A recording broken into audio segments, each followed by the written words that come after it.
அனைவருக்கும் வணக்கம். உண்மையின் குரல் இளையராஜா பாண்டியன். இன்றைக்கி நம்ம மதுரை பாராளுமன்ற உறுப்பினர் சு வெங்கடேசனை பற்றி தான் பார்க்க போகிறோம். அவர் தொகுதியான மதுரை மாநகராட்சி குப்பை மாநகராட்சியாக ஆக்கியிருக்காரு. அதை பற்றி அவர் ஒரு கவலையும் படலை. அதுக்கு என்ன செய்யலாம்னு ஒரு சிந்தனையும் சிந்திக்கலை. சரிங்களா? இதை எப்படி நம்ம முன்னுக்கு கொண்டு வரணும், அந்த குப்பை இல்லாத மாநகராட்சியாக கொண்டு வரணும் அவர் எண்ணலை. சரிங்களா?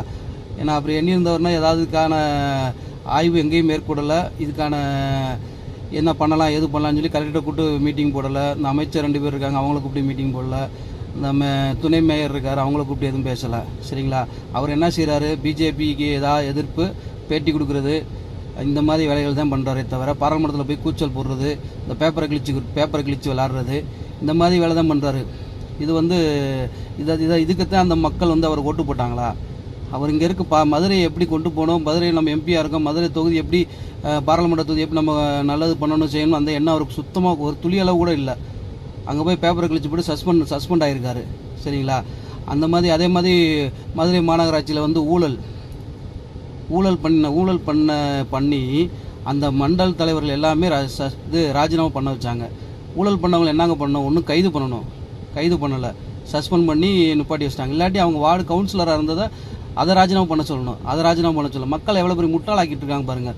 ஊழல் பண்ணவங்கள மண்டல் தலைவர் எடுத்துட்டாங்க, சரி ராஜினாமா பண்ண சொன்னாங்க, பண்ணிட்டாங்கன்னா அவங்களுக்கு அடுத்த கட்ட நடவடிக்கை அவங்க கைது பண்ணணும்ல. ஊழல் பண்ணிட்டாங்கன்னு தெரிஞ்சு போனால் கைது பண்ணணும்.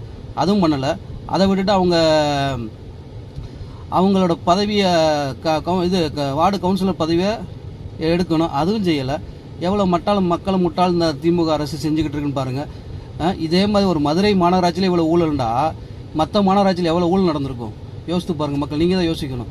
இப்போ ஒரே ஒரு மாநகராட்சியில் ஒரு சின்ன இடத்துல ஒரு ஊழல், மதுரை மாநகராட்சியில் ஒரு ஊழல் நடக்குதுன்னா எத்தனை மாநகராட்சியில் எத்தனை ஊழல் நடந்திருக்கும்?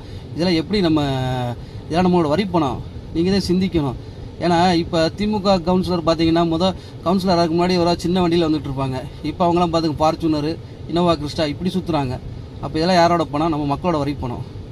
இனி வர தேர்தலையாவது சிந்தித்து நல்ல ஆட்களுக்கு ஓட்டு போடுவோம் என்று இதன் மூலம் தெரிவித்துக் கொள்கிறோம்.